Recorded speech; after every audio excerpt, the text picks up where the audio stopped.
Greetings, everyone. Hope you're having a good week. Everything going well for you, and you're having a happy time. So, I want to talk today a little bit about action and action oriented therapy. It is real easy for therapists sometimes to get kind of stuck in narratives and stuck in etiology and stuck in pathology and stuck in all kinds of things. And the way I found the easiest way to find to get really to the point and to try and figure out how to create behavioral changes and prescriptions and paradoxical interventions is to really focus on what's happening, the action. It's like if I spend too much time in how the client is feeling, even though I need to do that, I can lose a sense of what's really occurring and what can really be changed. Because action is what it helps change happen. So what I often do is I get my clients to tell me their problem as if we're watching the movie of them having a problem. So they have to tell me, if I'm watching you have this problem and it's a movie, what am I seeing you doing? What action is happening inside this movie? And go into detail about what is being seen. So the reason I do this is, number one, it's real easy for them to say how they're feeling. Well, I'm feeling this way. I say, okay, but what am I seeing? Because we can get stuck in a person's emotions and their thoughts about them, what this means to them and their cognitions and all those kind of things. But if I want to know, for example, if they're depressed, I'd like to know the movie about them being depressed. So when you say you're at home depressed, what specifically am I seeing you do? And initially they may say, well, nothing, or I'm not sure. You say, well, just take all the time you need to really make that movie in your mind, watching yourself be depressed, and tell me what's going on. So they may say, well, I'm just kind of laying on the bed. And you go, okay, in what room? Or what time? Who else is there?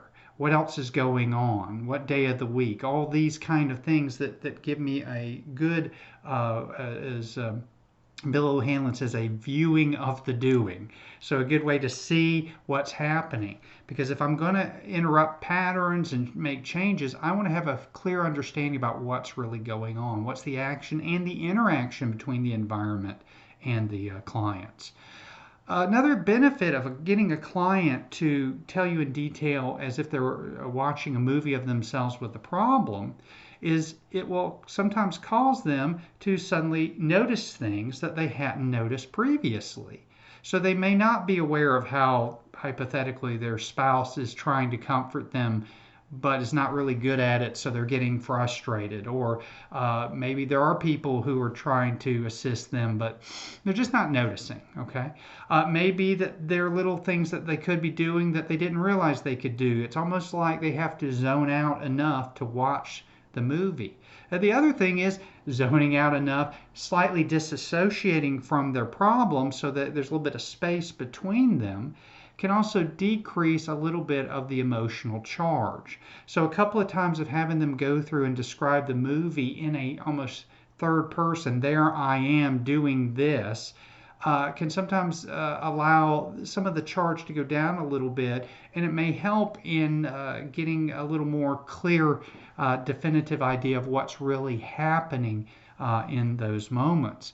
So when someone says, I'm being obsessive compulsive, okay, well, tell me what that means. But yeah, just give me a movie. Make a movie. Tell me, if I'm watching you in a movie, what is it I'm seeing you do?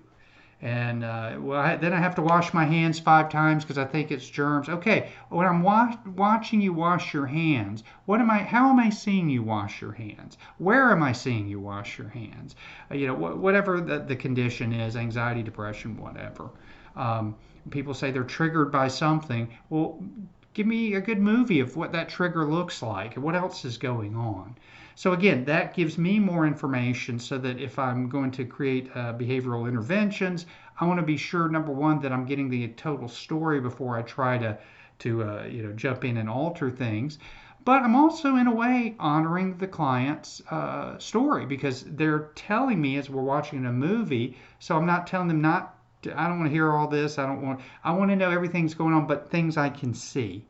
because things I can see, I don't have that meaning that the client's created on it, because that's also another source of investigation, because you start to see that sometimes an action that happened is just an action, and the client are the one creating these meanings and perceptions about that.